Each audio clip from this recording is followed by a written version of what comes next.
Welcome back to Truth Hurts, where we expose corrupt politicians and lying corporate media. We're going to do a lot of that today. Telling you that. We're going to do a lot of it today. Actually, lying corporate media, corrupt party officials and lying corporate media. That's what we should have amended today.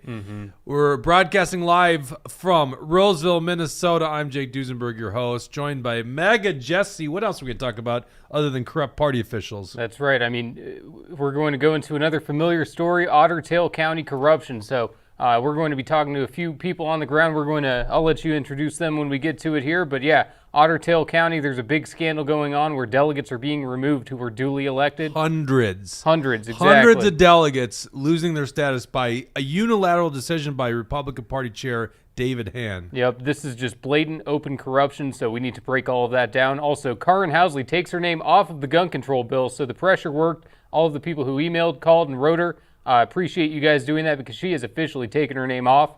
We're going to break down the Minnesota primary. Hold on, I got a story on top of that. And it's about she's still in leadership position. So we're going to cover that when we talk about it. Yep, and then we'll talk about the Minnesota primary results and how this pride flag ban is getting traction here in Minnesota. I'm seeing in the comments we got Tucker91, Gregory Eno, and we got AlleyCat62 for all joining us. So appreciate you guys all tuning in. Okay, I forgot to tweet this out, so hopefully I can get that out of here real quick. If you want to join us anytime, go ahead in the comments section. If you want to interrupt us too, Rumble Rants, we will interrupt whatever we're talking about and go to that. And if you have questions for the people we're interviewing, let us know. Also, make sure you like and subscribe. This episode's brought to you by Alpine Cabinetry in East St. Cloud. If you want to build your dream cabinetry, give them a call. And Warren Wessel of Warren Wessel Realty. Buying a home, selling a home, doesn't matter. Warren's going to be your friend in the business. He thinks like you and me. He's a good grassroots conservative guy. Big supporter of the show. 612-419-7453. That's Warren Wessel's number. I almost have it memorized. 612-7. I tried, Jesse. 612-419-7453. Running the dials, as always, Mr. Deep State himself, Dawson. It's me. Hi, guys. I still sound like crap. Strep throat, right? Yeah, I went to the doctor. I bit the bullet and went to the doctor yesterday, and they were basically like, oh, you're almost out of it, but here's antibiotics just in case, so. Well, we appreciate you coming back to the studio to run the dials and keeping a safe distance. That's more than 6 feet away, right? I've claimed this microphone is mine, is what it is. It looks like we've got someone local in the comments. Pam MN says, listening from Fergus Falls, so this is right up in your neighborhood, and yeah, get ready to break it all down here. Yeah, thanks for listening, Pam. All right, let's go to our first guest, Nathan Miller. Nathan was a candidate for Senate District 9 out of Fergus Falls, northern Otter Tail County. I'm sure it's covered. I don't know the area by heart, but ran against an establishment candidate in 2022. Hated by the party, but we've gotten to know him a little bit over the years. Seems to have his head on right. In fact, I like the T-shirt there. We the people. It seems to be what your movement is up in that area. Is that correct? That's right, but it also says we're non-binary. That T-shirt actually comes compliments of some of my friends up in the Hubbard County BPOU up there. I didn't realize that before. I didn't see that part of your shirt before, so I did. That's pretty good stuff. Yeah. All right, so here's the deal. We were chatting. You were part of the story we wrote we talked about it Tuesday night, Super Tuesday. At that point, we alleged at the end, party officials, including actually mostly David Hann, the party chair, was looking to actually remove your guys' delegate status. I guess we could see this one coming from a mile away, the way they were talking, the way they were meeting with certain folks, and then they actually did. It was a breaking story Tuesday night, Wednesday morning, depending on how much I want to reveal about my sources. So they're removing all delegates that were selected at caucus in 2024 on February 27th, 2024. All delegates. Now, let me get this straight. There's 2 caucus locations. You're at Fergus Falls. Carol and Merle are going to come on there from Perham. The numbers I'm tracking is there's about 500 people total that went to caucus that night. I would say that's a fair assessment. Yeah, definitely. We know that they had 222 in Perham and at least 250 in Fergus Falls. I mean, that's a ton of people. of that, I got to imagine a majority actually went on to become delegates. Am I tracking that correct? Yeah. There's a pretty good number coming from each location. We did reduce, or the BPOU reduced the ratio this year from 90-1, and they went down to 60-1, and therefore they increased the number of delegates. I believe last year there was around 275 to 300, somewhere in that area, that actually showed up to endorsing.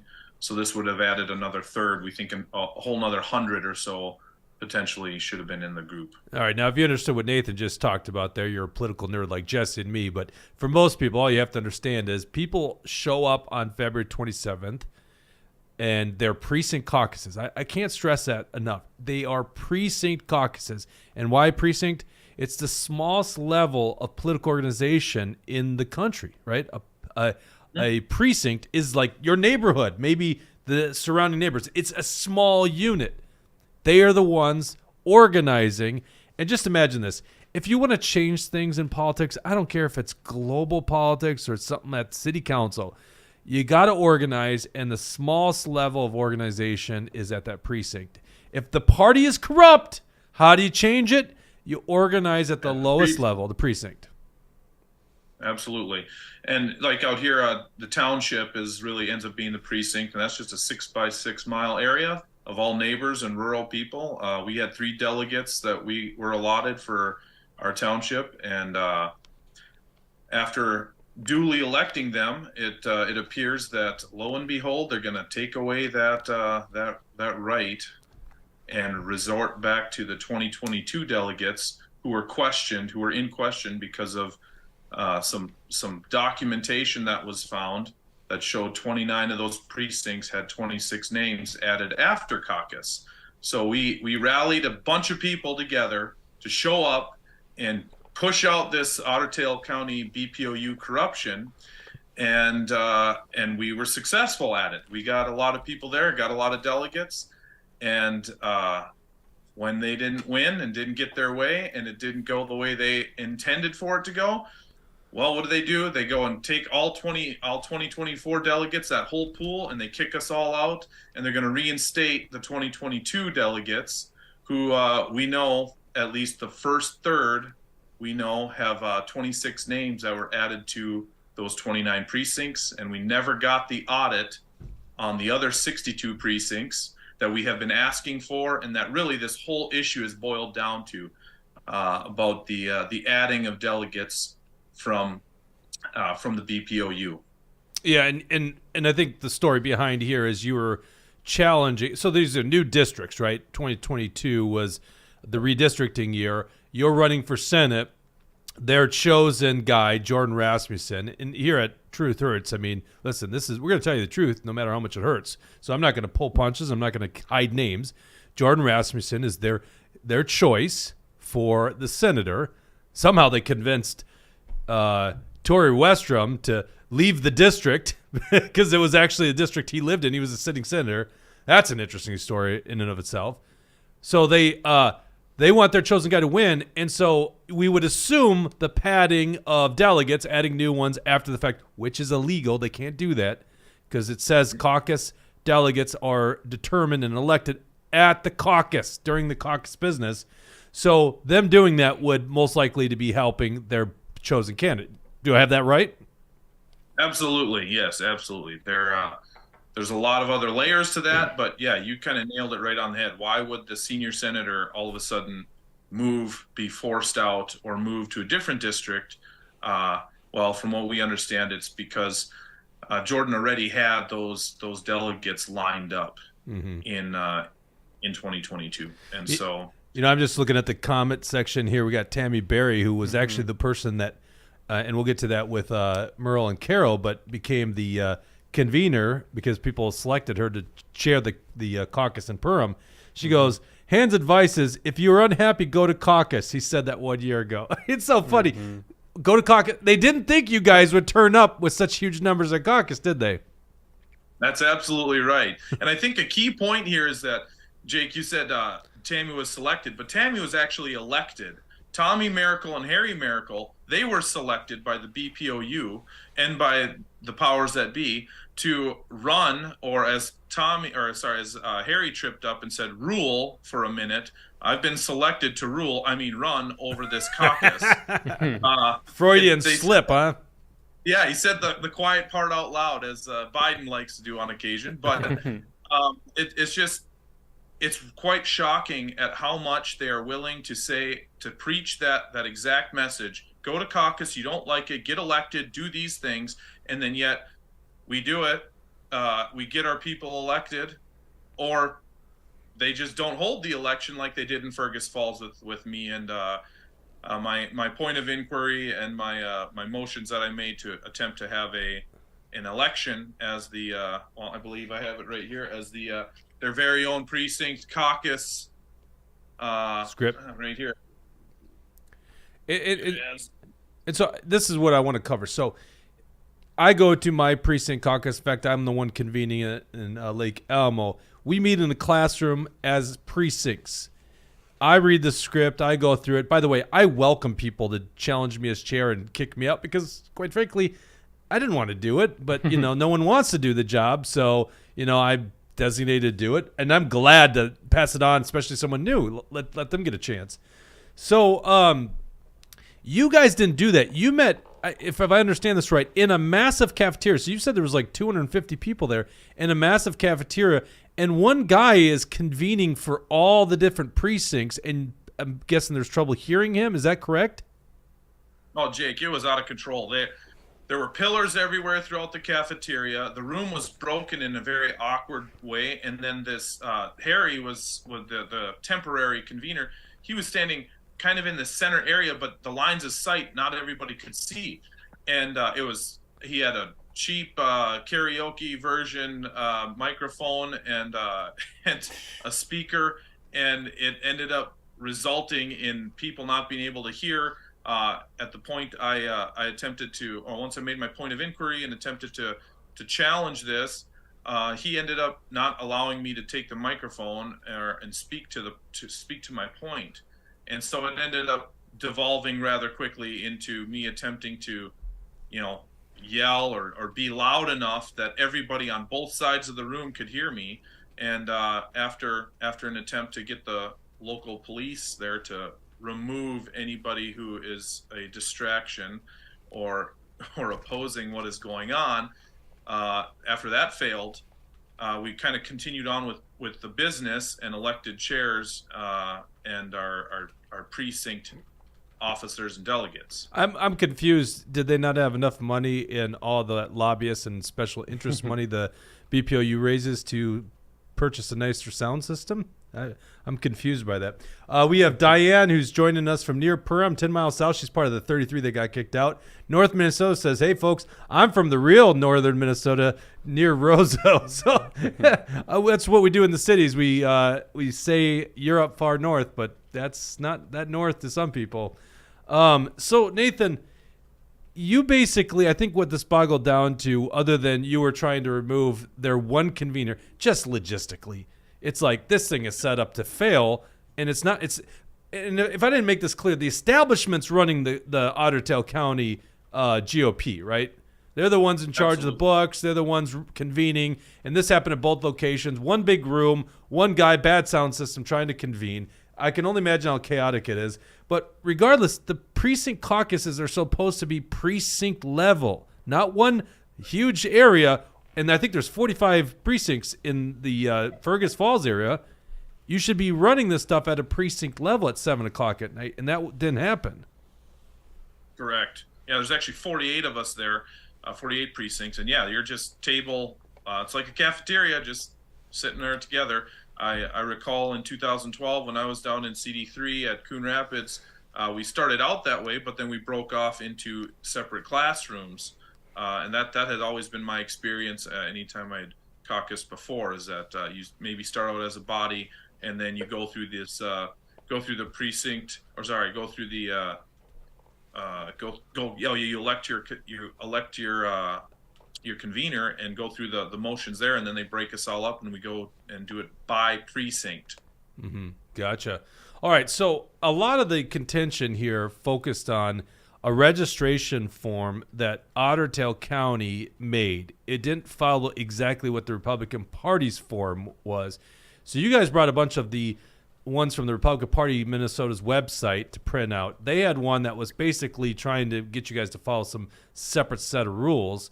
And so at the time of people registering and sending that into the precinct and then going up the chain to the BPOU, this was the big contention. Do I have this story correct? Yeah. So from what I understand, it sounds like they're trying to kind of throw the whole baby out with the bathwater because some forms showed up that were just the MNGOP registration form, the one from the training manual online, the one that everybody printed off and used. I've contacted many other BPOUs, and that was the exact form that they used. But that was not allowed apparently in Otter Tail County. They needed to have an extra set of requirements in order to participate, which goes against some state statutes as well. But they had an extra line item in there, and people were not having it. That line harkens back to a constitution that was passed in 2023 in Otter Tail County that gave the board the ability to remove anybody they found to be not in good standing. But what I'm confused about, Nathan, what I'm confused about here is it's the precinct caucus. So if the precincts determine which form they're going to use and they determine, let's use the Republican Party standard one, who are they to say no to that? Mm-hmm. I don't know. The precincts, because our temporary convener who made himself the full-time convener, he kept saying that the precincts are going to decide this, Nathan. The precincts are going to decide this. Well, when the precincts decided and all voted to use, or a third of them or so voted to use the MNGOP forms, which were the standard form, they had a big conniption fit about it. They started ripping open the form or the packet that the chair would bring back to the BPOU secretary. The precinct chair would bring it back to the BPOU secretary. They'd open them up and they threw all those forms in the trash in front of everybody. Well, when we went back later to find them, we had some people from the group go back to look for them. Well, they had collected them all up and took them with them. So they were, basically flexing, trying to show that you will not be accepted if you use that MNGOP form. And if you follow the MNGOP rules, you have to follow and abide by ours only, even if at the precinct level you have voted and your neighbors have all decided that, oh, yeah, we're going to use this form instead because we can. And if you have a corrupt party, how will you ever fix the party if the precincts can't determine the fate of the business? You know what I'm saying? Like, this is so obviously a horrible top-down approach, and you guys allege the party's corrupt, so you're doing the process, which I think is backed by state law, fixing it at the precinct level, the most local level. And they're saying, nope, forget it. You guys can't do what you want at the precinct level. You got to follow our order. It's like, well, then it's a rigged game. Like, you're no better than the Democrats. Let's go to the Nathan cheering section here. It looks like Christy. Yeah, I'm seeing Christy P. Hansen says Nathan did so good. They did everything to keep him from being heard. And I got a question also for you, Well, now let's go to Nathan. this Rolson 2021, too. I'm not, where? Oh, right there. Okay, yeah, Nathan is my hero. So you got some fans here, Nathan. And so just to make sure I understand this perfectly clear, so people like Tommy and Harry Miracle put together an illegitimate form to disqualify the entire delegation and make the entire delegation illegitimate. Is that what you're saying here? What we're seeing is that they attempted to add additional requirements in order to participate, and MNGOP is backing up that decision. Even though, if you look at like say 211B.07. There's specific laws that say you cannot require anything additional beyond the Constitution of the parties. And just think about what you're saying too. You guys use their standard form, the Republican Party Minnesota standard form, exactly, and they're backing up the decision of someone else saying, "Hey, we're going to have an additional form." Like what? Now here's this right, is the if thing the that shoe was bugs on the other foot, the MNGOP would be arguing, you have to Yes. use our forms. If course. Nathan and your side of things were arguing to use the Otter Tail forms, then it'd be a completely different story. The MNGOP, no principles. They don't stand for anything except for trying to shut out people like Nathan, shut out the Liberty Movement because they want their rhinos to have control and fiefdoms all around the state. I'm afraid to even say it like that, like the Republican Party, because here's the story. David Hann unilaterally made this decision. I shouldn't say fully unilaterally. He did consult with CD7 and the corrupt Otter Tail County people, but no, the people on the state executive committee, the key decision makers of the party, didn't even know about this. He made this decision without them knowing, and we know, we've talked to many of the members. The first time they heard about, some of them heard it after I did, which is crazy. I guess it was an email that went out late Tuesday night to them. So this is a insane story. Not that I'm totally shocked on it. Where I think this really makes a difference is these delegates select who gets endorsed as a state legislator and who gets endorsed if people move on and become a delegate for the Congressional District 7 convention, who gets the party endorsement between Michelle Fischbach and Steve Boyd. I mean, that's the freaking elephant in the room here. They're trying to stack the deck in favor of the establishment candidate, Michelle Fischbach, when she's got a legitimate challenger, Steve Boyd. And they're essentially saying, nope, I don't care if you went to caucus. We're not going to recognize you because, from what they're saying, this form. And to me, it's the simplest fix on the planet. You know who showed up. It doesn't matter which form they signed, if it was the Otter Tail County one or the party one. You know who showed up? Accept them all. Take the will of the precincts, who they select as delegates. Problem solved. What am I missing on this one? I couldn't tell you. That's the way I look at it too. From what I understand, the registration form is nothing more than just just that, is to know who all showed up. And in reality, it could have been on a napkin. It doesn't matter. But now they're attempting to disenfranchise all these people by kicking them all out again and using the 2022 delegates. And again, the decision, like you just said, definitely has a bearing on the election for the CD7 House race. And I mean, it's just it's quite astonishing that you've got the likes of individuals like, well, Ben Anderson, the chair, who was the former chair of Otter Tail County Party. He's employed by Michelle Fischbach, right? Yeah. He just recently resigned. We got in CD7, we got other individuals. The chair there is also employed by Michelle Fischbach. I don't see how this is going to be a fair process. And then when we do follow all the requirements of MNGOP, the training and everything else, all of a sudden they don't like the result. So no, we can't have this. We got to get rid of this. We got to get those 37 delegates out of our pool, our spoiled pool from 2022. Go ahead, Jesse. Yeah, but I'm seeing we got a rumble rant here from one of our favorite lawyers, Glenn Cotton, says, good afternoon from Sleepy Eye. Thanks for keeping us informed on the status of the MNGOP corruption. And I saw a great question here. Tammy K. Berry says, Tommy and Harry read the room. They saw they wouldn't be elected as delegates. Tommy disrupted in Parham, and Harry refused to follow the MNGOP script and Robert's rules because it would have cost them. Is that how you saw it too? That's exactly how I saw it. It also... and the actions that go along with that PCRC form, which is just a acronym for basically the certification of the elected delegates at each precinct table, those weren't handed out. So those forms were held back, and I firmly believe that they were held back to assess, and like Tammy just said there, read the room, see, are we going to win this or not? Well, when Tommy got shellacked 39 to 183, they go, whoa, baby, we are not sending out those forms because we can't have that, because then it would certify this election. And I believe Tammy didn't find those forms, find out that they weren't even at the precinct tables until after the elections had happened. And they withheld them. And as far as us in Fergus Falls, they didn't put them in the envelopes. They weren't on the tables. We didn't even see them. And I believe that was because they knew that they did not have the room. They weren't going to win. They did not get the most delegates. So they needed a way, by obstructing, they needed a way to decertify and breathe legitimacy into decertification of the 2024 delegates.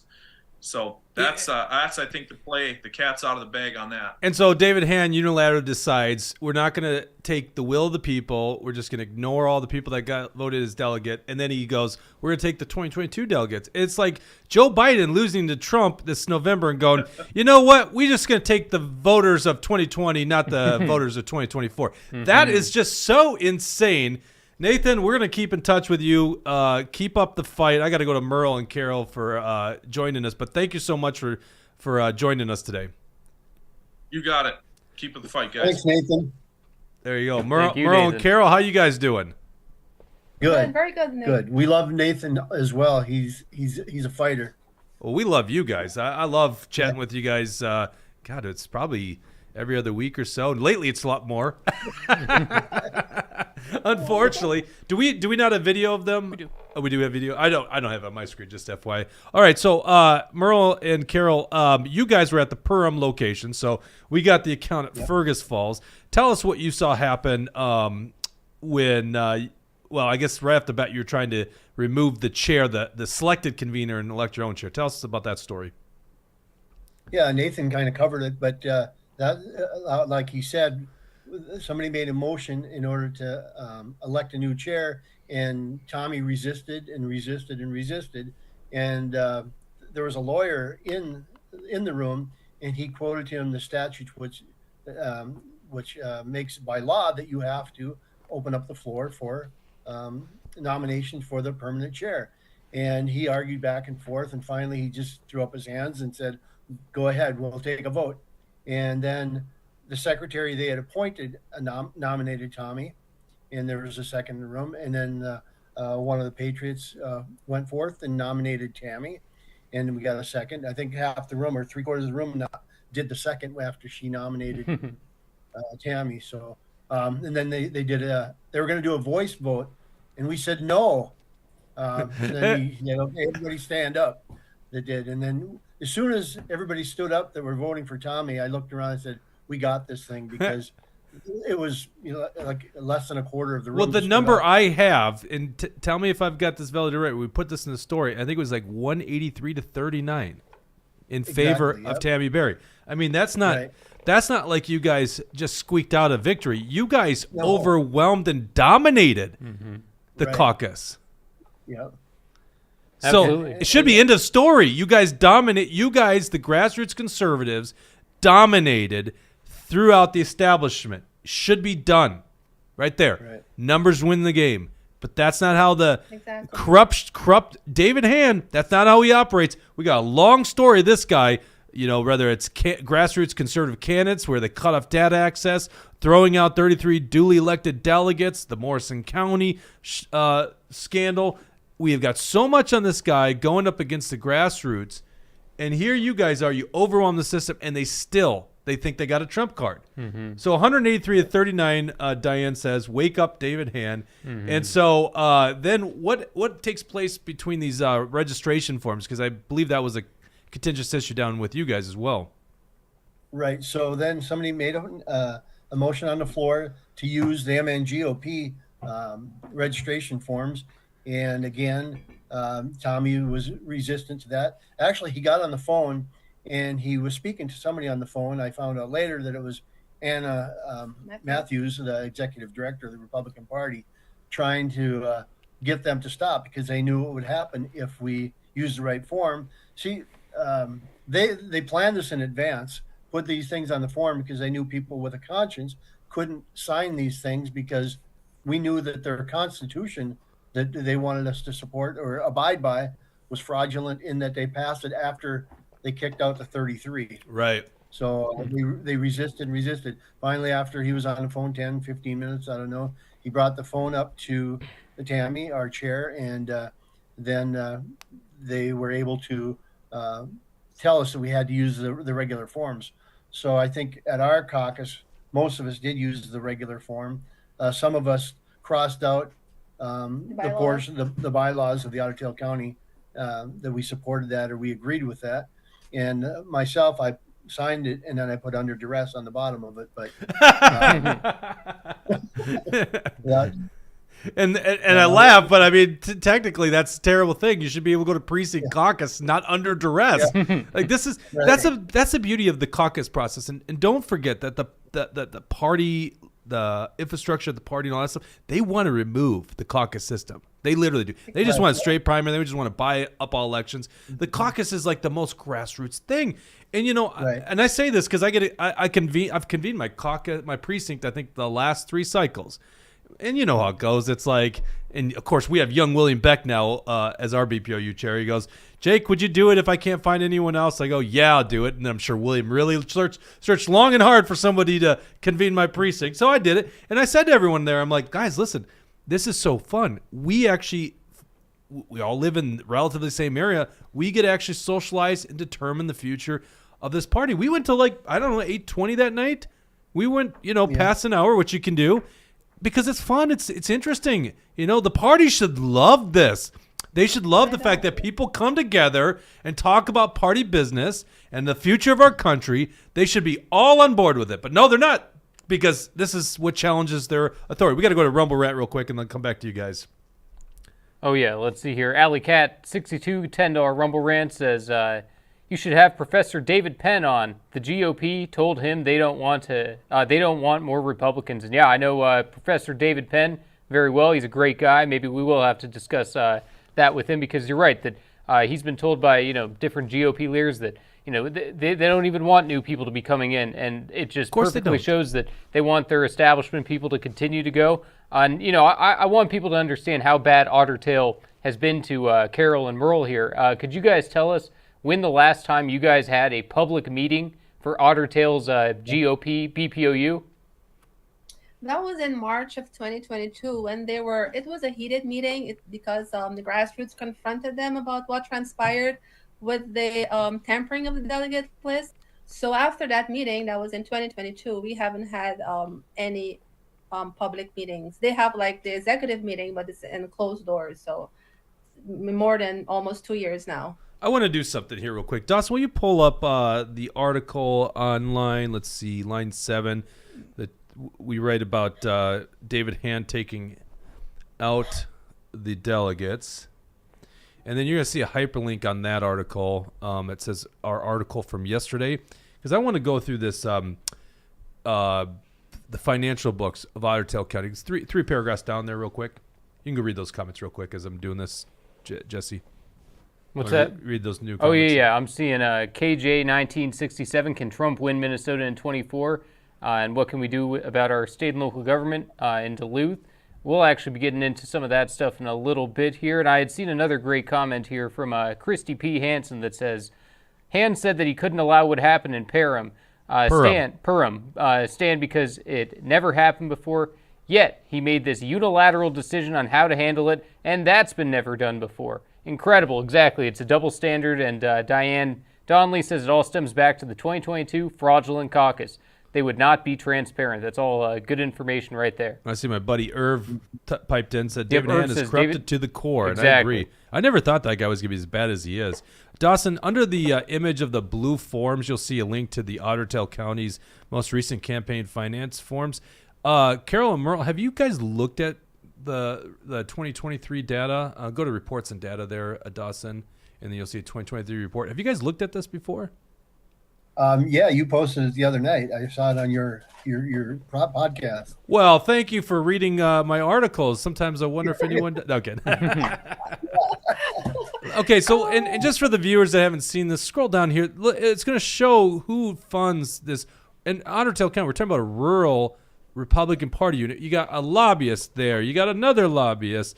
Then you got a business owner. Then you got another lobbyist. And then you got special interests, the Fager Drinker State Political Fund, Minnesota Craft Beer Fund, Minnesota Hospital PAC, Minnesota Independent Insurance Agents PAC. It's like they're getting funded. Your small rural Republican Party, which you just told us hasn't met since March 2022, any public thing, is getting funded by lobbyists and PACs, special interests. How does that make you feel? Yay! No, but we don't matter. We know what Jordan Rasmussen goes to St. Paul for. It isn't to reduce the size and scope of government, he goes there to bring back the bacon for those in the donor class. And he's happy that the Democrats are in control right now because now he gets to spend money. Dawson just went to me chugging down this Monster Energy. Keep it professional, Dawson. My Jake God, I know knows that I can't swap between a browser source and a Zoom source. Oh, did Come I just? on. So it's my fault. I picked the wrong time to chug that. See, I don't know Yes. what it is, but today I was just thirsty for this. Maybe it's the energy. It's the rage coming over me of this craziness. You guys, I mean, listen. Here's the and you guys read David Hann's talking points. Or his email, I don't know, letter, email, whatever you want to call it, which you can go to truthhurtsnews.com. You can see that article right there. It's the most interesting spin I've seen in a long time. It was you guys that was the problem, right? That's what I got from it.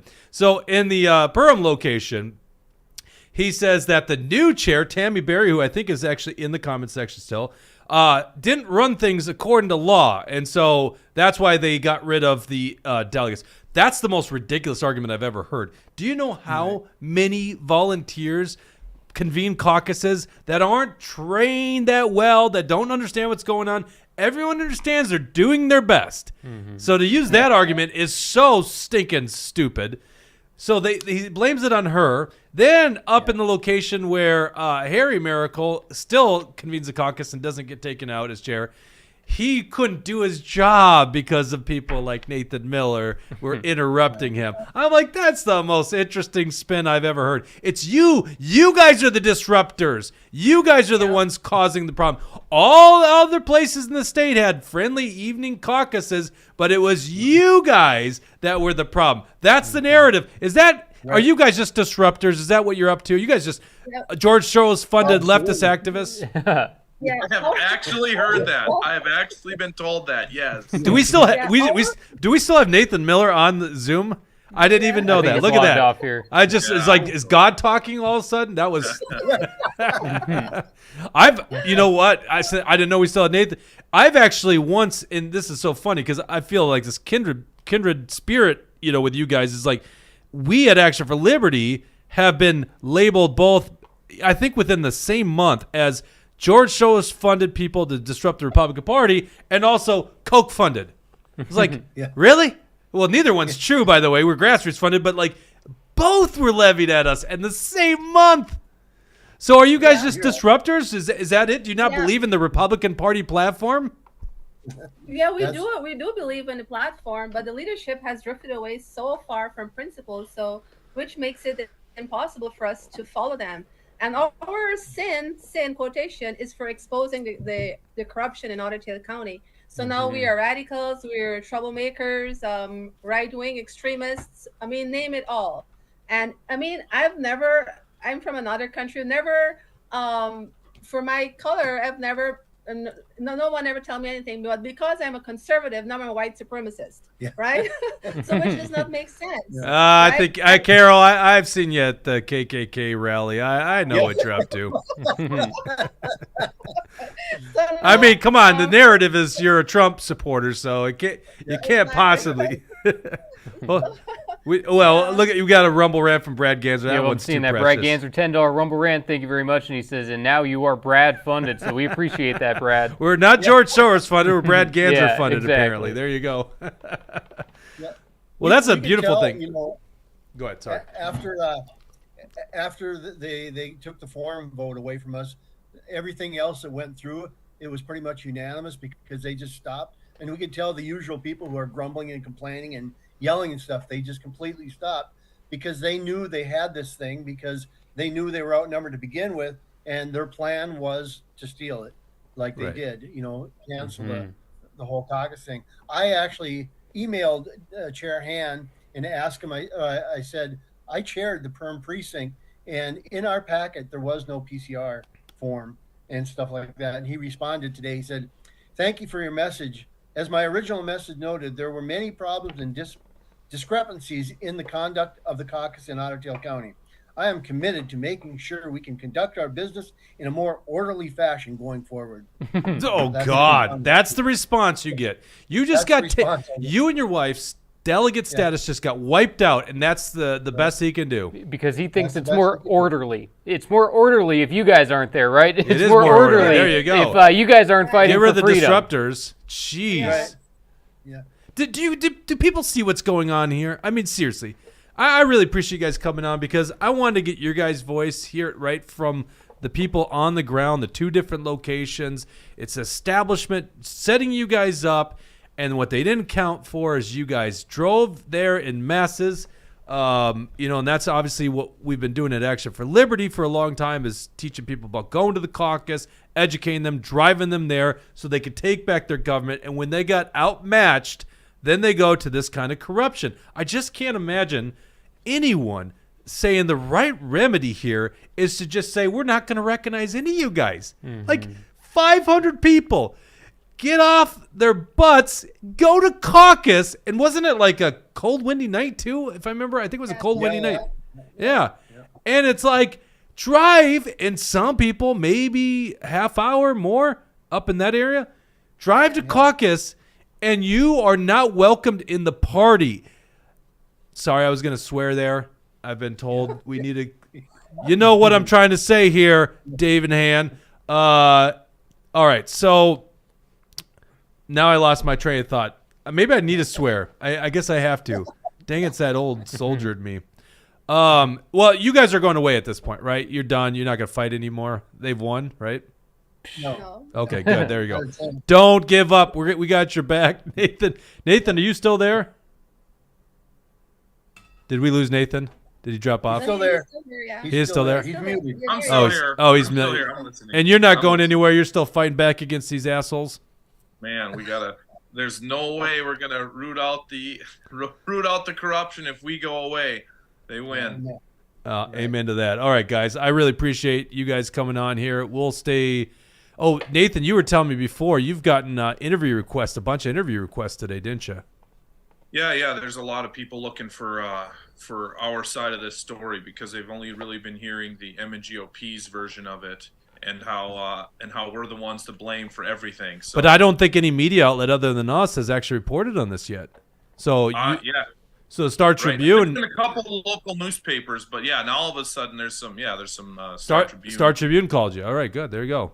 Good luck. So, Good luck. One more quick thing I wanted to point out, Sure, Jake, before you go, is that this is an important detail that I just texted Jesse as well. But just that Tammy Berry did take that training 3 times, and she also has been the chair in for Otter Tail County at one point in the BPOU, and so she was very well qualified to do that convenership, that permanent chair position. That you will hear them say over and over again, oh man, she wasn't trained, she wasn't qualified. Anna Matthews skewed that, and so did David Hann, but that is patently false. It's so bullshit. I've gone to caucus since 2012. It's a freaking script. As long as you can read the English language, which might be a hard ask these days, but as long as you read the English language, you follow the dang script, right? It's not some crazy training. We do our mock caucuses here in our training. We train thousands of people to go to caucus. It's not rocket surgery, okay? So, my God, what these stinking things. Okay, well, anyhow, thank you guys. Tammy Moen says, great job, friends. Rothsay, Minnesota. I don't even know where that is. Rothsay? Where's Rothsay? Do you guys know? It's Why- in Otter Tail County. You can't. Far Otter west. Tail County. You cannot have a word with TH and then an S behind it. That's impossible. Mm-hmm. Who named that town? Probably John Roth. Norwegians. Yeah. Yeah. Norwegians like Carol, right? Yeah. Yeah. I was actually born there. Where are you? Yeah. Oh, I'm shitting on Merle's hometown. Yeah. Man. Rodeo 55 says rocket science, Jake. I know the joke is rocket surgery. Don't you get the joke? Oh my God. It's like when I say does the Pope shit in the woods? Yeah, I get it. I understand. We do comedy here too, guys. You got to have a sense of humor. This dark stuff. Right. Thank you guys for joining us. Thank you. Yep. Take care. Thank you guys. Get the word out. All right, we'll do. Bye. Man, I love the people up in Otter Tail County. I think we'll be going up there pretty soon. Pretty pretty soon going up there. This episode is brought to you by Warren Wessel Realty. Just so you guys remember, we would be useless without you guys in the comment section and our people that sponsor the show leaving us. I was going to say keeping us on air. What is that? What the hell does that mean? We're on the computer. All right. You know, it's not that hard. Mm-hmm. I don't run the dials. What do I know? Let's get to the next. Well, let's go to the comments and we'll get to the next story here. Yeah, let's see here. Razzle Dazzle says caucus rules are simple. Tammy Moen says half Otter Tail, half Wilkin County. I'm in Wilkin. And Brad Ganser, Otter Tail is a great area for fishing opener. There you go. Base Minnesota Governor Hochul. How do you say that? Hochul deployed the National Guard to the New York yeah. City subway to combat crime. That's a crazy story. We're not even talking about that today. That's a crazy story. Yeah, There's the so much to Democrats are cover. desperate. I mean, they obviously know they got to do something about the border. They got to do something about immigration. So it's all just they know they got to do something. All right. Let's go to housing and then let's talk about the primary results because I think, listen, the part of the show is, you know, we call it The Truth Hurts. I'm not going to sing you lullabies here. Do you want to know the real shit that's happening? We're going to tell you what the real shit's happening here. And sometimes it hurts. You want to just, because listen, the Democrats are a lost cause. Let's just be honest. The Democrats are top-down approach. Just ask Bernie Sanders, right?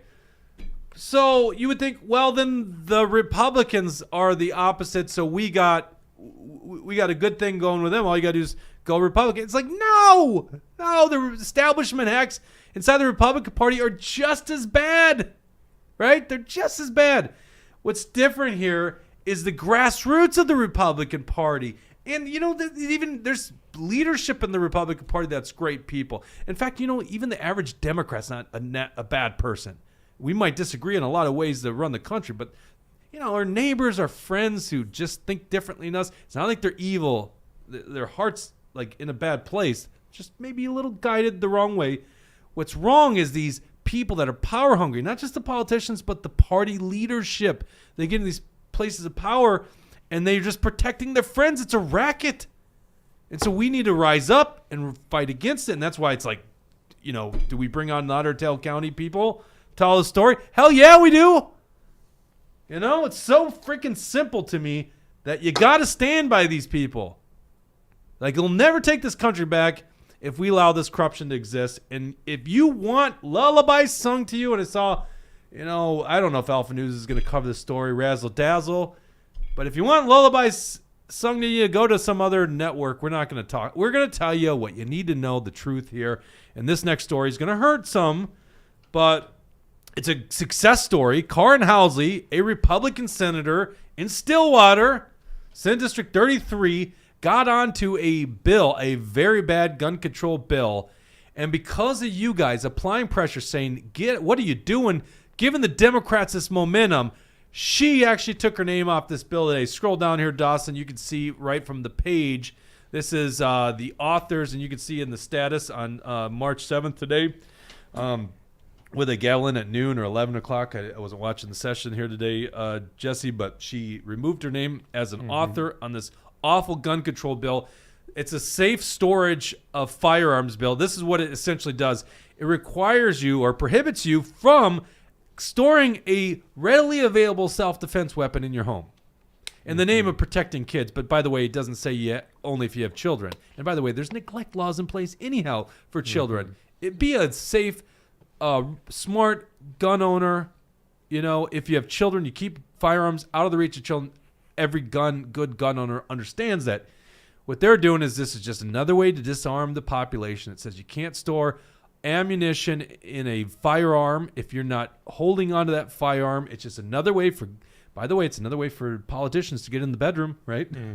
Let's just make that argument. They always talk about keep the politics out of the bedroom. That's what they say in the pride issues. Dawson's looking at me like, what? What the hell are you talking about? I've never heard that. Oh, yeah. You never heard that one? That's a common saying. Yeah, and then Republicans say, stay out of my wall. Libertarians say, get out of my wall, get out of my bedroom. Yeah, right. Yeah, exactly. Well, in this case, let's just be honest. Where do people keep their firearm in case there's a house burglary at night? In the bedroom. Get out of the damn bedroom, you Democrats. But Karin Housley got on this bill. Now, here's the question we don't know, and Nathan Wiesenberg told us on the program that she was encouraged by the Minnesota Gun Owners Caucus to get on the bill. Now, he also told us she was going to get off this bill. This was on Tuesday night. So he was right on that one. Mm-hmm. I think we need to know why Karin Housley got on this bill. Does she really believe this bullshit? And here's the other question. Go back to that site. Scroll to the bottom. You'll see Karin Housley is an assistant minority leader. Is it not on there? I thought I added it. Anyhow, she's an assistant minority leader. She is second in command in the Republican Senate caucus. Mm-hmm. Why are Republicans putting her in leadership position? She just gave momentum to a Democrat gun control bill. We can't do better than that? Can't do shit. Well, how about a rookie like Wiesenberg? Can't make him the assistant minority leader? He's not going to screw gun owners in the back. Mm-hmm.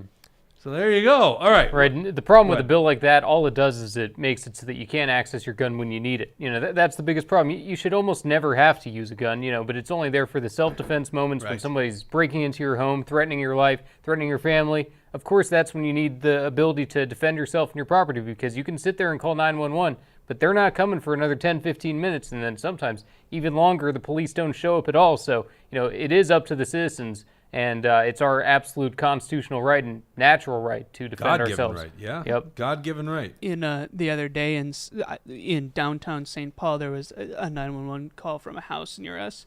They came and asked for our help, and the police didn't show up for like a solid 45 minutes. Right. After the emergency, it was crazy. Yeah, it's exactly why people want to take this in their own hands. Mm-hmm. And, you know, you could store a firearm in a certain location that young kids can't get to anyhow, right? Mm-hmm. But you got to take it. I mean, like, a 12-year-old's a different story, you know? Freaking unbelievable that she would get on this bill. But I want to know why. Don't you want to know why? Why is Karin Housley getting on this bill? Now she got off the bill, and that shows pressure works. That's because of you guys. I can't stress this enough. She wouldn't have got off that bill if she didn't get pressure. But you guys reached out to her, thank God. And here's the other question. Why are Republican senators saying this is who we want as a leader?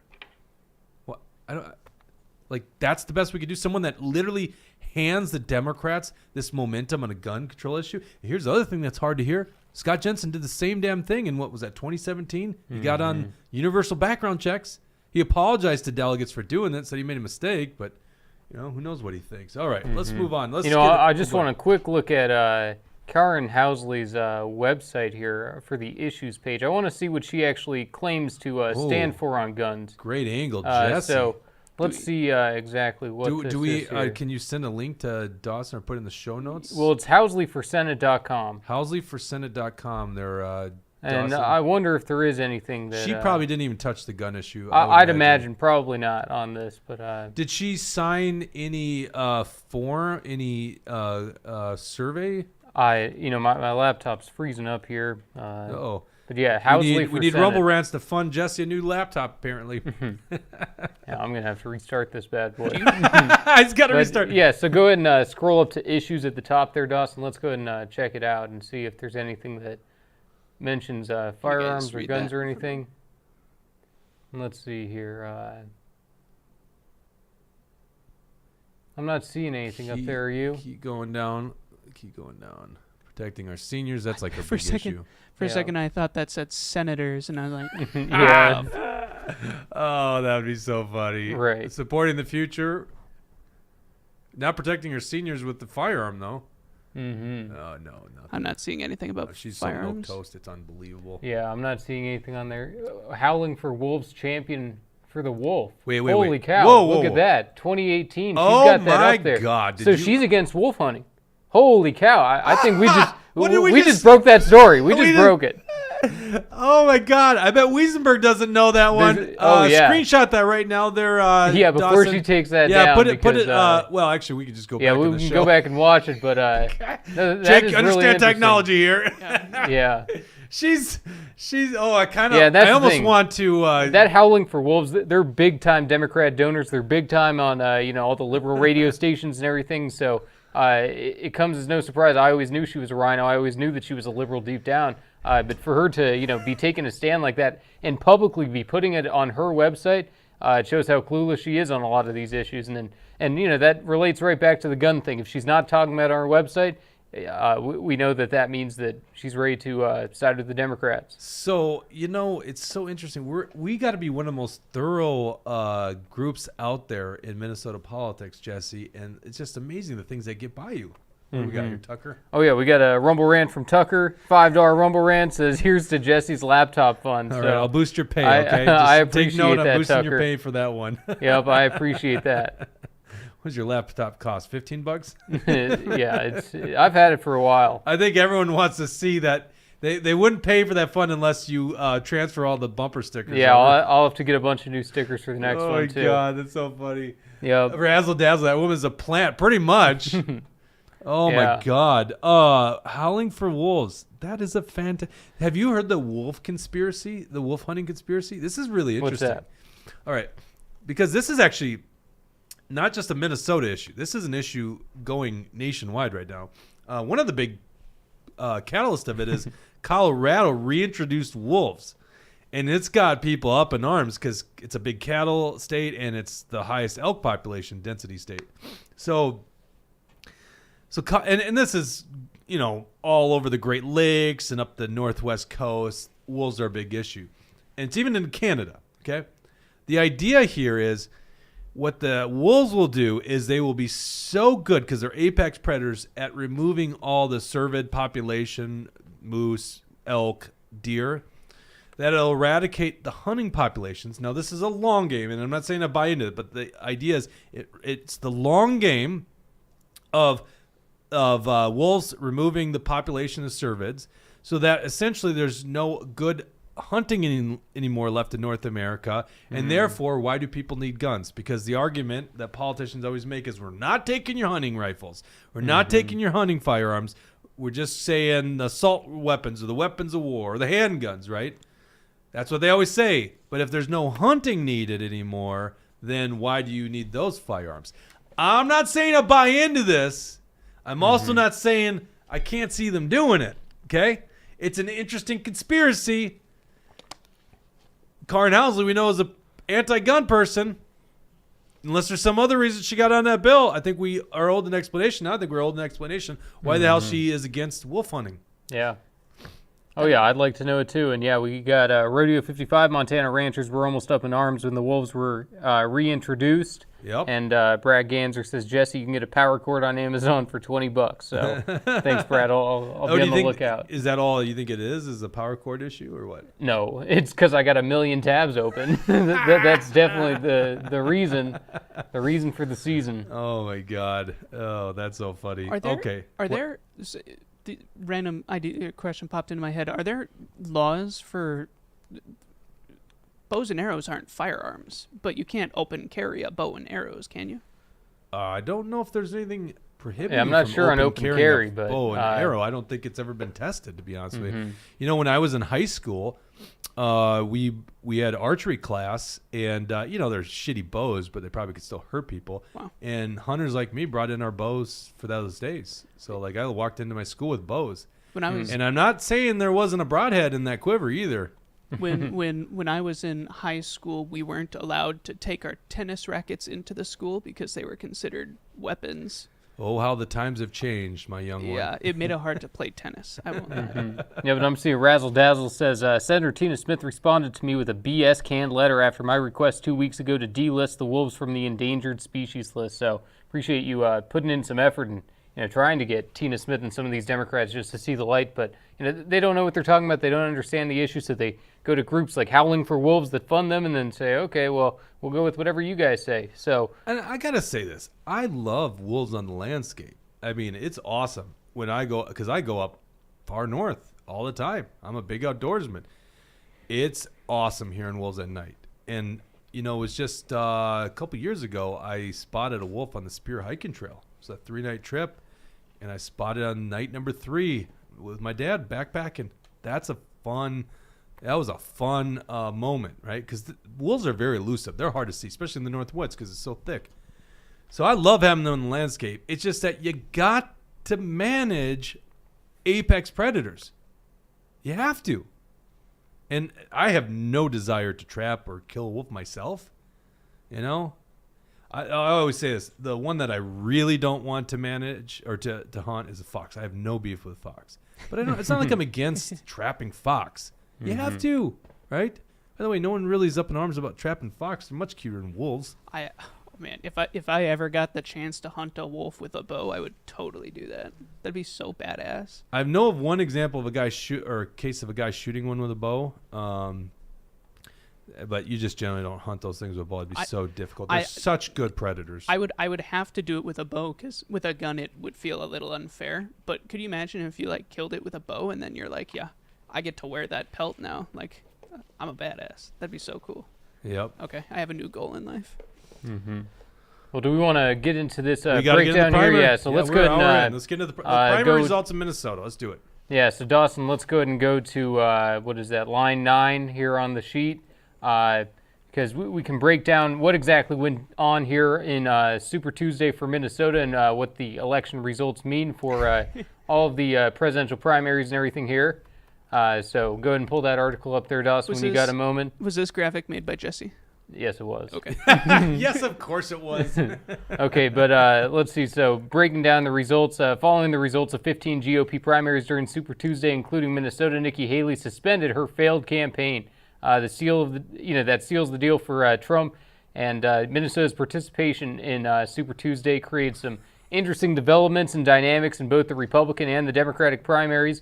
So scroll down a little bit, Dawson. We'll start with the Republican primary and what exactly went on there. So as you can see in that graphic there, Trump got nearly 70% of the vote to Nikki Haley's 28%, and so with despite what the MNGOP was doing, sending out all the emails, sending out the press releases, putting it up on social media, telling everyone, come to the Nikki Haley rally, doing all the campaign legwork for her, their wishes did not come true, and Trump defeated Nikki Haley in Minnesota by over 40 points. 40 points is a blowout. Do you really believe that's what David Hann's goal was? Is to drive if they had the opportunity to have Nikki over Trump, of course they were going to. And do I believe for a second that David Hann went to go vote in the Republican primary for Trump? Give me a break. That dude he either voted for Nikki Haley or he voted for Chris Christie. He put these people on the ballot. Yeah, he put Chris Christie on the ballot for a reason, I'd imagine, and at least to give him and the other RINO someone to vote for. So, And also, it's also important to note that a number of Democrats probably chose to vote in the Republican primary since there's not as much going on the Democratic side. And some estimates suggest that nearly half of Nikki Haley voters would prefer Biden to Trump, meaning that a lot of these people were never conservatives to begin with. It's a lot of people with Trump derangement syndrome. But this infiltration was unsuccessful and only lessened Trump's margin of victory just by a tiny bit because, like I said, he won by 40 points. It's very clear that the results were, very clear from the grassroots here. And we'll go ahead and, this shows without a shadow of a doubt, Nikki Haley dropped out on top of it. So what does that show? MAGA is the Republican Party. Whether David Hann and the rest of the establishment likes it or not, that's what they're stuck with, and that's what they're going to have to deal with because that's where the base is at.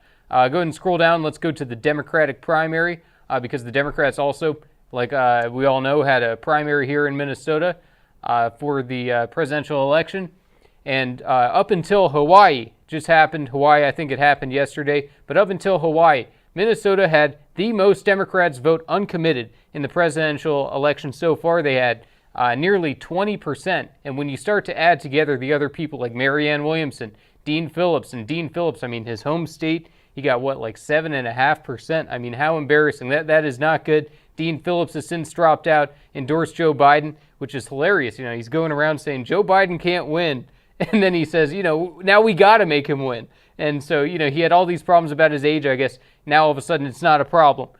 Give me a break. Dean Phillips is just trying to save himself from the Democratic in the Democratic system. Obviously, he might have some goals to further climb the ladder later on.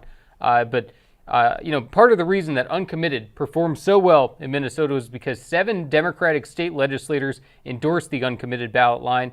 That shows some, a little bit of guts from these Democrats like Omar Fateh, Jen McEwen, and some of the others in the House. It shows that they have the, some guts at least willing to stand up against Joe Biden. And I'd hope that it's for good reasons. It's probably not, though. And so, like I said, getting nearly 20%, nearly 20%.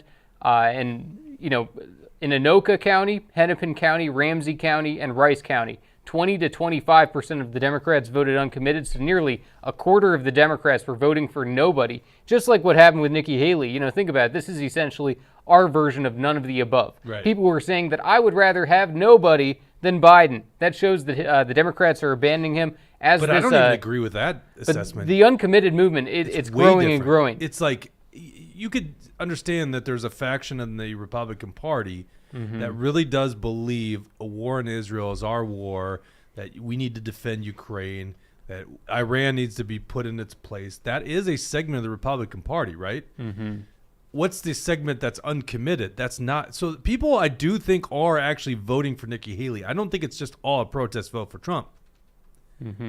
Right, I have disagreements with those people, okay? Sure. But No, but for uncommitted means you literally are not choosing who you're voting for. It's not a vote for someone. It's a vote literally not for someone. Joe Biden. Yeah, and what that's going to do is it now wins a certain amount of delegate spots for uncommitted to go to the DNC convention. So that continues to grow, and I think just as it's getting more recognition across the media that uncommitted is on a lot of these different ballots, then we're going to continue to see how much of the Democratic Party is actually willing to step up and do something about this. And just a couple of other notable things from the Democratic primary was that our ballots, the Democrat primary ballots for Minnesota, include a foreign-born, constitutionally ineligible candidate named Cenk Uygur, who got only 0.3% of the vote. This is a semi-famous guy who hosts the Young Turks, but he was only able to get 0.3% of the vote and ended up in 6th place. And he ended up behind a little-known candidate named Jason Palmer, and Jason Palmer shocked the country when he won the American Samoa Democratic Caucus and was awarded 3 delegates to the DNC convention as the first and only candidate to win DNC delegates against Joe Biden.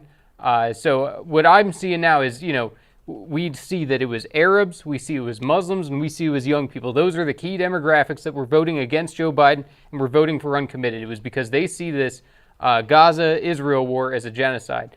If they do not fall for Biden's fake peace plan, because now they got Kamala out there pretending like they were always for a ceasefire. Now they got a bunch of Democrats in the House saying, now we're for a ceasefire. Well, why weren't you way before? And I think a lot of these people are starting to see through these Democrats. They see that it's all just lip service, that they don't actually want to do anything. And it's, the Israel-Palestine issue, it's an unsolvable problem that has been going on since the beginning of time. And it's going to continue to go on because Joe Biden is not going to be the one to solve it. And Dawson, go ahead and go back to the article. We got one more primary that didn't get a whole lot of attention in our state. So go ahead and scroll down there, Dawson, because but it got your attention. I was paying attention, looking at what's going on here. I gotta say this. This was really fun in show prep, you going through this story. Yeah, it's pretty interesting because the Legal Marijuana Now Party, which held a presidential primary, which was the first third-party presidential primary in the state of Minnesota in over 100 years. And the one before that was actually the Prohibition Party. So it's a little bit ironic that the Prohibition Party held primary, and then 100 years later, here we are with the Legal Marijuana Now primary. And this is a very, very interesting story because a lot of news stations were keeping this under wraps. The media wasn't necessarily talking about it because they didn't want to. And then all of a sudden, a candidate, Crystal Gable, comes out and says that she never requested to be on the ballot and she doesn't want to be the nominee. And at that point, because the LMN turned in the form at the very last moment, what does that mean? The Secretary of State says, we can't take your name off of the ballot. So she's sitting there saying, how did I end up on this thing? I don't want to be on it. And now the Secretary of State's office won't even help me. But people were thinking, whatever, this probably isn't going to be a problem. But then all of a sudden, guess what happens? She wins. Okay, so this comes on the heels of Ken Martin suing the Secretary of State to remove the Legal Marijuana Now Party's major party status, which grants them ballot access. And mentioned within that case is how Crystal Gable was discontent about her nomination and presence on the ballot. And so what does this do now? This adds fuel to the fire for the Democrats, and they're going to weaponize this against the Legal Marijuana Now Party in their lawsuit. And, a lot of people questioned, how did she end up on the ballot at all? I was very curious about that. Scroll down, Dawson, because in a since-deleted comment on an article, former Legal Marijuana Now Party Chair Dan Vasek said Gable's name was added out of retaliation and anger with the Nebraska Legal Marijuana Now Party. So, we're lucky that I was able to find this, before it got taken down, because what he says here is we put 3 legal candidates on the Legal Marijuana Now primary that didn't want to be there. That's not great. Willie Nelson was our second place write-in, but we're choosing not to run him since he doesn't really want to run either. So we're running the 3rd place finisher in our one state primary. Nebraska left the national organization because we blocked them from being involved in the presidential process and chose to run the Nebraska's chair's girlfriend in retaliation of the Nebraska group leaving the party. And now we're being sued off the ballot. Good riddance to them. All Crystal got hers and F the Nebraska party. So it shows you what kind of people are running the Legal Marijuana Now party, and just the fact that they would put someone's name on the ballot out of retaliation, it seems very childish to me. It doesn't seem like a good way to conduct business, and it doesn't seem useful to anyone. And scroll down there, Dawson, a little bit, because with such low turnout, I started questioning, okay, does this mean that the Democrats organized an effort for a few hundred people to show up, vote for Gable just to embarrass the Legal Marijuana Now party? Maybe. I don't know. I don't have evidence for it, but I mean, the LMN could put together an audit and start calling all of these voters and say, can you tell me why you voted the way you voted? And just see, because why would 700 and some odd number of people be voting for Crystal Gable? It doesn't make a whole lot of sense to me, and especially when she's beating all of these opponents by at least 10 percentage points. How does that happen? It doesn't, something just doesn't add up. But what goes on there, so following her, second place was Dennis Schuler, who is the LMN state chair for Minnesota. I question, does the nomination go to him, or does he allow other candidates to challenge him? Is this whole situation not his fault? Should he open the door to other candidates who may perform better in the polls than him? According to Dan Vasek, LMN is unilaterally making Schuler the nominee. And so you can see there, he says, candidates who've withdrawn cannot win. Dennis Schuler is the winner of the Minnesota Legal Marijuana Now presidential primary, except for the simple fact that he didn't win it. And so, but, to have it all make sense, it does appear that Dan Vasek was sending all of these messages while drunk as a skunk. He said, sorry, guys, I'm disappointing everyone. This was at 6:26 in the morning. I'm drinking bourbon to wash away my sorrow. I am an a-hole. Okay, so, and that's another one of those comments Sounds that was very presidential. Since deleted. And, Dan Vasek, he was the LMN presidential primary candidate in 2016, so this guy has been around the block. And scroll down a little bit there, By the way, Dawson. J-Lass says, what's the legal marijuana party smoking? Yeah, exactly. Who knows?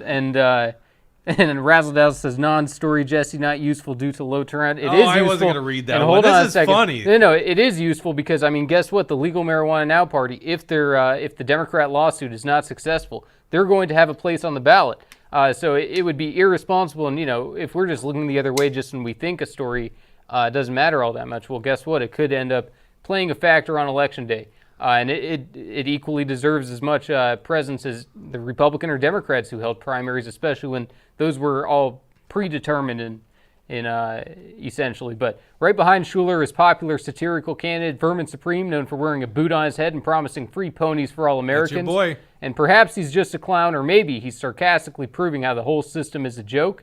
And it seems that it's his appeal to young people could be helpful for the LMN. Also on the ballot was Rudy Ray's, the LMN national chair, Edward Forchian, also known as New Jersey Weed Man, and a write-in option. But as it comes out, it appears that New Jersey Weed Man didn't want to be on the ballot either.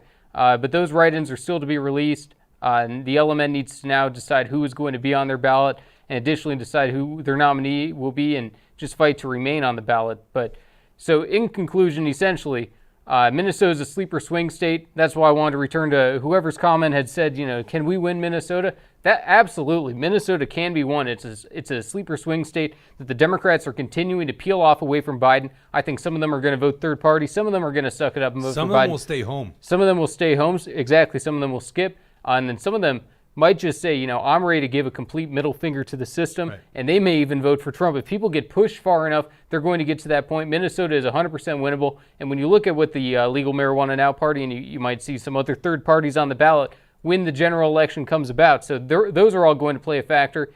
We have to compete in the system that there is. So I think that, these woke, pretentious, arrogant tyrants can be defeated. And, Minnesota is 100% winnable. The establishment doesn't want you to know that. The Democrats are sleeping on it. We need to be geared up. This is our election to win. So I'm calling on people to step up to the plate. This is our time here, 2024. All right, good reporting, Jesse. I got some breaking news. Dawson, line number 14. You're going to like this. This is hilarious. We had reported last week, and probably even Tuesday night, that the Never Again bill here in Minnesota is getting traction. Well, they just launched a copycat Never Again bill. I figured Bill it was Liskey. coming. Well, yeah, Bill Liskey. We had heard that this is going to happen. I don't know. It's off the screen here. It's on screen for. There you go. Yeah. Perfect. So Bill Liskey, a friend of the show, is the author. Now, why would Bill Liskey do this? I'll tell you why. For some reason, the Senate has a rule that only 4 co-authors are allowed on the bill. And so if Bill Liskey wants to sign on to the Never Again bill that Nathan Wiesenberg introduced, he can't because he already had his 4 co-authors. So the other thing you could do is you could drop a similar bill, Unilateral Emergency Powers Repeal Act, the Never Again bill, and you could then be on board this very popular momentum-gaining piece of legislation. And that's what Bill Liskey did. Now, here's the funny story on it. We had just talked about the assistant minority leader, Karin Housley, who was on a gun control bill. This bill is so popular because you guys going to caucus and pushing your Never Again resolutions forward that the Senate minority leader, Mark Johnson, is the second co-author on it. This guy is a huge rhino. He didn't even move a finger for Jane Moss, who was a constituent of his, when she was shut down by Governor Walz and opening back up in defiance. He wouldn't move a finger for her. And look, Paul Utke's on it. Paul Utke lost the endorsement in 2022 to Brett Bussman. Brett Bussman. I was gonna say his news star with B. So there you go. And Andrew Matthews. I don't know. That guy's never done anything, has he? So No. these guys are all realizing that the political energy is behind the Never Again bill. And No, so the only there's thing now I know 2. Andrew Matthews for is, helping rig Nathan Wiesenberg's endorsing convention. That's right. So, that's the only thing that I know him for. I always knew him as a guy who's a rigger in chief. I knew him as part of the establishment. I knew him as one of the guys trying to cheat the system, trying to make excuses for why the establishment was cheating. So that's what I understand of Andrew Matthews. And it doesn't surprise me that there's a fake version out there. I figure that was what was eventually going to happen too. I noticed there's no companion bill on that one. It's only a matter of they don't need time. a companion bill because the House House doesn't have a limit on authors. That's true. So that one keeps getting more and more authors. Ron Krisha signed out. Right, but this is the establishment we're talking about. Why wouldn't they make a fake bill? Of course, I think they're going to, push their own version in the House. We'll see how this whole thing works out. But we need to make it clear. We support the Never Again bill, not a fake version of it. What are you saying? This isn't the fake version. I was just doing a live side by side. Oh, but it okay. looks like it's the same one. Oh, okay. If you're saying it looks that like the it's the text same is the same, then language. okay, Yeah. then no problem. No, with that, Bill but- Liskey is a health freedom guy. Remember, he was going up against that Pfizer jab wearing dude.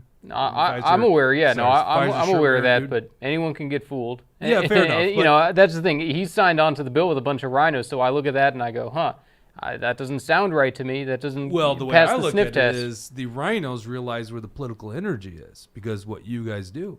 That's why corrupt Chairman David Hann's like, I got to throw these guys out. We can't possibly have this many new good grassroots conservatives getting in the party, and they're going to lose this battle. They better lose this battle because you can't do that. That's bullshit. Yeah. All right. Anyhow, great story. I just saw that breaking, so I was like, I gotta bring that up. So more people signing on in the Never Again bill.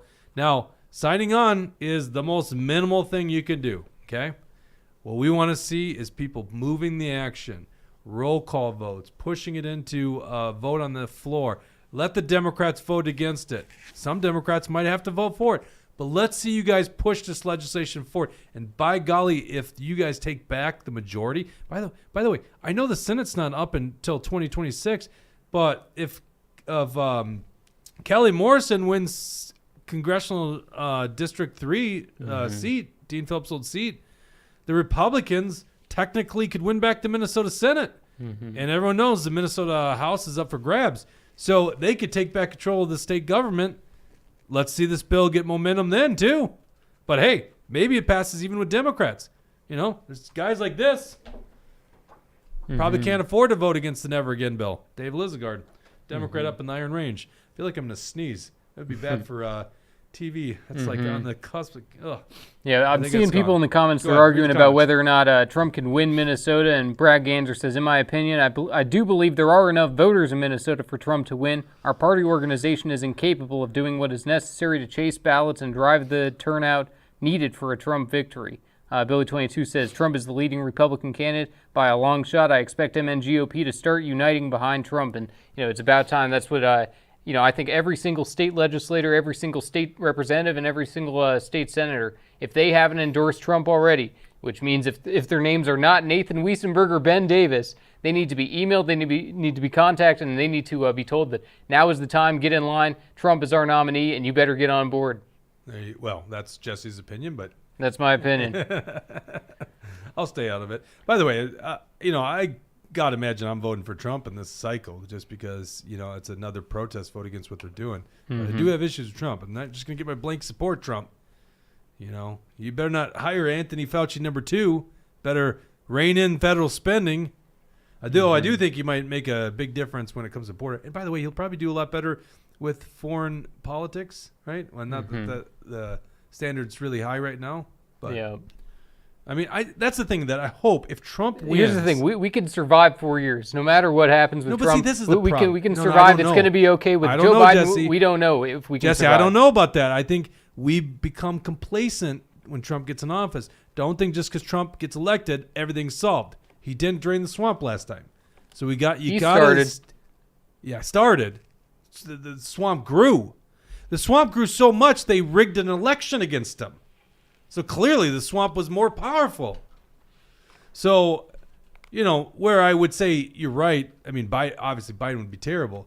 You got to stay involved. And I saw a lot of complacency in 2017, 2018 in the conservative movement. And then, of course, 2018, Democrats had this massive blue wave. Yep, and exactly. That's what I'm saying. Because, don't think it's the savior right. of everything. If Trump were to win, and it's looking very, very clear that the Senate is going to be Republican. The Democrats just do not have the map. It is not going to be their year in the Senate. The Republicans are going to win the Senate. So let's say, we have a slim majority in the House, Republican Senate, and then Trump in office. I mean, that's where people will get complacent again, because that's when, just like we had with Paul Ryan, Paul Ryan wasn't moving things along. Paul Ryan wasn't doing what he was supposed to do. That's why, hopefully someone like Mike Johnson, it'd be interesting to see what he would do in a position where he's in the majority and Trump is the president.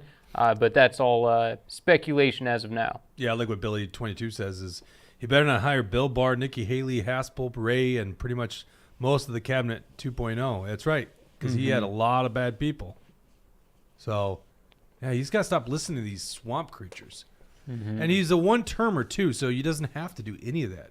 Well, he didn't have to do it before, but... he's trying to be a good It is tough, though, with the Senate confirmation. It's tough. If you were to put up a good nominee, it's going to fail. I know, but let them explain why they voted against Trump. Right. I mean, especially with the second term, he's got more leverage to be able to do stuff like that. In the first term, if they would have just shown failed nominee after nominee after nominee, it would have been a bad news cycle, and they would have said Trump can't get people through. It would have been a whole thing. But we'll see. He's already planning out who's going to be in the next administration, and it sounds like the America First Foundation, America First Principles, whatever it's called. So hopefully, it's definitely going to be better than term one. So I hope term two is even better. I hope. I don't know, but I hope. All right, that's all you can do. Hope it change right there. Hope it change. This episode is brought to you by Alpine Cabinetry, East St. Cloud, and Warren Wessel of Warren Wessel Realty. If you're buying or selling a home, give Warren a call at 612-419-7453. Getting real close, Warren. I'll remember it. Good friend of the show. Thank you guys. All the comments, the Rumble rants, Brad Ganser so now we're funded by Brad Ganser. He's up there with the Koch brothers and George Soros. Big money, Brad Ganser. He says he travels the state quite a bit, and I'm considering a move. That's full disclosure, Brad. You need to talk to me about that move. I'd like to see you up at the Capitol, Brad. Thank you, J Last Jazz, JL Jazz. I know you are. Jay, Jennifer, good to see you. Everyone else, Alley Cat, all the other people, Tucker, the you know what, T-Wall and K-Wall, we missed you today. The Patriot. Carla Nelson, who's running for Minnesota House. Tough district she's running in, but love her to death. Who am I forgetting? Glenn Cotton. Napkinator. Was Napkinate part? Whatever. Thank you to our guests today, Merlin Carroll and Nathan Miller, who shocked the hell out of me that he was still on Zoom and had no idea. That was pretty funny. I hope you guys enjoyed this episode. We'll be back on Tuesday. Enjoy the State of Union address by a senile old man. And I heard Trump's doing his own. Is he doing a reaction or is he doing his own State of Union? Yeah, I think it's probably going to be a thing after the fact. That'd be funny if he tries to compete Joe with Biden, it, though. obviously Joe Biden's going to go out there and say, the Republicans are preventing us from border security. You know, it should be kind of entertaining, you know. Joe Biden performed better, you know, not necessarily, I'm saying not that he was making sense or being honest last time, but it was better than I expected. It wasn't as dementia-filled. You know, we'll see. He's probably going to be drugged up. Do you know Biden didn't give a speech on Prime or Super Tuesday night? Yeah. That's unprecedented. I mean, that's how terrible things are right now. And I just got to say this here real quick. Wouldn't it be funny if Trump just competes with that time slot with Joe Biden? That would and be outdoes crazy. his numbers. I have the bigger audience. Little Joe Biden's secret, or what was it called? The State of Union. Yeah. That would be good. And then the media would be like, he lied about his numbers. Yeah. Those weren't the real numbers. Yeah. The State of Union reaction is brought to you by the Trump sneakers. Gold sneakers. Trump. Oh, and Tucker says live reaction is what Trump is doing. So. Oh, you yeah, gotta we'll be see. kidding me. Yeah, we'll wasn't see. it Tucker that we reached out to saying you guys should do a live reaction? And I was like, no, I'm not gonna do a live reaction to State of Union. Oh, we definitely wouldn't do it if we're competing against Trump. Is he? That is just damn good entertainment. That should be how he does Joe Rogan. Yeah. That would be it. Joe Rogan and Trump live reacting to the State of Union. That would be. No, Alex Jones and Donald Trump. Would you just give us, internet, give us what we want? Yeah. Alex Jones and Donald Trump live reacting. Come on, please. I'm a man that doesn't ask for a lot of things. A couple Rumble rants here. I don't know, beer every once in a while. I don't ask for too much. Give me that. Alex Jones, Donald Trump live tweeting. I don't know who he's going to be doing it with. He doesn't. Donald Trump doesn't need a sidekick. He can do it himself. Yeah. You know what would make it really funny if he eats fast food during it? Yeah. Like not even paying attention. All right, we'll be back on Tuesday. We'll keep you up to date. Go to make sure you're liking and subscribing on Rumble and our new YouTube page, and go to truthhurtsnews.com. That's truthhurtsnews.com. That's where I'm doing most of my writing these days. And Locals. By the way, I've got a Zoom with Locals after this, so we're going to learn more about the platform. We owe it to you to give you a little bit more of a run through on that. So join us on Locals. Thank you guys very much, and we'll see you on Tuesday.